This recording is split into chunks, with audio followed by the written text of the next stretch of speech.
আসসালামু আলাইকুম। আশা করি সবাই ভালো আছেন। আল্লাহর অশেষ রহমতে আলহামদুলিল্লাহ আমিও ভালো আছি। Viewers, Bangladesh overseas appointment and services limited BOESL এর নাম আমরা সবাই শুনেছি এবং এই BOESL এর মাধ্যমে বাংলাদেশ থেকে প্রতি বছর অসংখ্য কর্মী কিন্তু বিদেশ যাচ্ছে। ভিউয়ার্স, এই ভিডিওর মাধ্যমে যে তথ্যটি তুলে ধরব সেটি হচ্ছে এই BOESL সম্পর্কে এবং এই BOESL এর মাধ্যমে বর্তমানে জর্ডানের উদ্দেশ্যে অসংখ্য কর্মী কিন্তু যাচ্ছে। মূলত যে সমস্ত কর্মী যাচ্ছে তারা সম্পূর্ণই যাচ্ছে গার্মেন্টস যে পোশাক খাতে।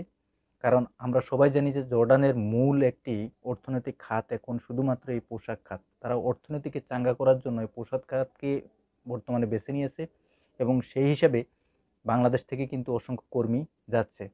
তো এই কর্মী যাওয়াকে কেন্দ্র করে আপনাকে কি ধরনের অভিজ্ঞতা থাকতে হবে, আপনার চাকরির যে শর্তাবলী এবং আপনার বেতন কত বছরের চুক্তি এবং আপনার খরচ কত হবে, সম্পূর্ণ বিষয় আজকের এই ভিডিওর মাধ্যমে তুলে ধরবো। আশা করি সম্পূর্ণ ভিডিও জুড়ে থাকবেন।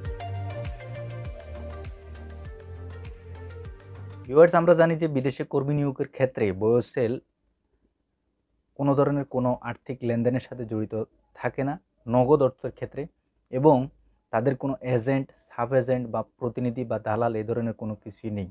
আপনি যদি একজন প্রার্থী হয়ে থাকেন তাহলে আপনাকে কিন্তু সরাসরি সেখানে উপস্থিত থাকতে হবে এবং যে কাজের উদ্দেশ্যে যাবেন ওই কাজের পূর্ণাঙ্গ অভিজ্ঞতা আপনাকে থাকতে হবে এবং যেই শর্তগুলো দেওয়া হবে সম্পূর্ণ শর্ত কিন্তু আপনাকে পালন করতে হবে। বর্তমানে যে কাজের উদ্দেশ্যে জর্ডানের লোক নিচ্ছে, এই কাজের শর্তাবলীর মধ্যে হচ্ছে আপনাকে গার্মেন্টস ফ্যাক্টরির কাজে সম্পূর্ণ অভিজ্ঞতা থাকতে হবে এবং আপনার বয়স হতে হবে 18 থেকে 38 বছরের মধ্যে। ভিউয়ার্স, বর্তমানে জর্ডানের উদ্দেশ্যে বাংলাদেশ থেকে যে সমস্ত কর্মী যাচ্ছে চাকরির শর্তাবলী হিসাবে সর্বপ্রথম আপনাকে সেখানে 8 ঘন্টা কাজ দেওয়া হবে এবং সপ্তাহে 6 দিন কাজ থাকবে এবং সাথে সাথে ওভারটাইম থাকবে এবং আপনার যে চাকুরির যে চুক্তি 3 বছরের জন্য, শুধুমাত্র 3 বছর না, 3 বছর পরেও কিন্তু আপনি যদি চান আপনার এই চুক্তিটাকে নবায়ন করতে পারবেন এবং নিয়োগকর্তা থেকে থাকা, খাওয়া, প্রাথমিক চিকিৎসা, যাতায়াত খরচ সম্পূর্ণ কিন্তু আপনি যে কোম্পানির আন্ডারে যাবেন ওই কোম্পানি বহন করবে। তবে ভিউয়ার, সবচেয়ে বড় সুবিধা হচ্ছে আপনি যখন এই 3 বছরের জন্য যাচ্ছেন, এই 3 বছরে যাওয়ার ক্ষেত্রে আপনার যে বিমান ভাড়া এটা কিন্তু নিয়োগকর্তা বহন করবে এবং 3 বছর পরে যখন আপনি বাংলাদেশে চলে আসবেন বা আপনি আপনার যে চুক্তি এই চুক্তি যখন শেষ হয়ে যাবে এবং দেশে ফেরার ক্ষেত্রেও কিন্তু বিমান ভাড়াটা নিয়োগকর্তাই বহন করবে। অন্যান্য যে শর্তাবলী আছে কাজের ক্ষেত্রে বা কর্মক্ষেত্রে, ওই সমস্ত শর্তাবলী জর্ডানের যে শ্রম আইন আছে ওই শ্রম আইন অনুযায়ী প্রযোজ্য হবে।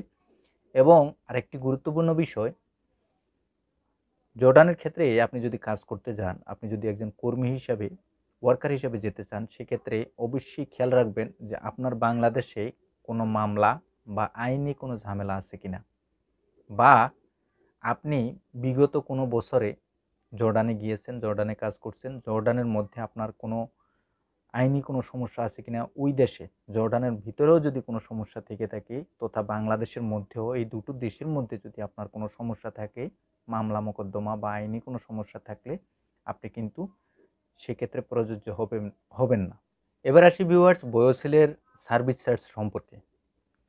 BOESL যে আপনাদেরকে কর্মী হিসাবে জর্ডান পাঠাবে সেই হিসাবে BOESL এর যে সার্ভিস চার্জ আছে, নির্বাচিত কর্মী যারা হবেন, যারা উপযুক্ত হবেন জর্ডানে যাওয়ার জন্য, তাদের যে একটা সার্ভিস চার্জ এবং তাদের যে একটা ট্যাক্স এবং 15% ভ্যাট, স্মার্ট কার্ড সম্পূর্ণ কোম্পানি বহন করবে। তবে এর মধ্যে মেডিকেল ফি এবং ফিঙ্গারপ্রিন্ট যে একটা ফি আছে, যে টাকাটা প্রদান করতে হয় এই দুটো জিনিসের জন্য, এই দুটো জিনিসের ক্ষেত্রে কিন্তু যে কর্মী যাবেন ওই কর্মীকেই বহন করতে হবে। ভিউয়ার্স, জর্ডানের উদ্দেশ্যে যাওয়ার জন্য BOESL এর মধ্যে আপনাকে যে সমস্ত ডকুমেন্টসগুলো জমা দিতে হবে সেগুলোর মধ্যে উল্লেখযোগ্য যেগুলো, সেটি হচ্ছে 4 কপি পাসপোর্ট সাইজের ছবি, রঙিন ছবি, এবং ব্যাকগ্রাউন্ডটা অবশ্যই আপনি সাদা দিবেন, এবং মূল পাসপোর্ট এবং মূল পাসপোর্টের যে ইনফরমেশান বা তথ্যযুক্ত যে পেজটি আছে ওই পেজের রঙিন ছবি এবং 4 কপি সাদা কালো ফটোকপি অবশ্যই আপনাকে সঙ্গে রাখতে হবে।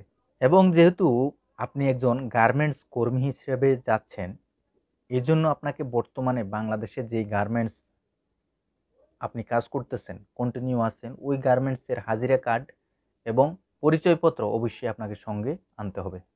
এবং সাথে সাথে শিক্ষাগত ও অভিজ্ঞতা সনদ যদি আপনার থাকে সেটা দিলে অবশ্যই ভালো। ভিউয়ার্স, স্ক্রিনে আপনারা অনেকগুলো নম্বর দেখতে পাচ্ছেন।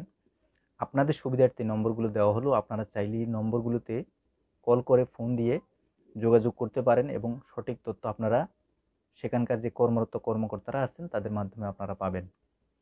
তবে এই যে এই রিকোয়ারমেন্টসগুলা, এগুলা হয়তোবা অনেক কোম্পানির ক্ষেত্রেও হয়তোবা আরও কিছুটা চেঞ্জ হতে পারে বা আরও কিছুটা কম হতে পারে, একটু 19-20 হতে পারে। বিভিন্ন কোম্পানি বিভিন্ন ধরনের রিকোয়ারমেন্টস প্রদান করে থাকে, সেক্ষেত্রে আপনারা লক্ষ্য রাখবেন।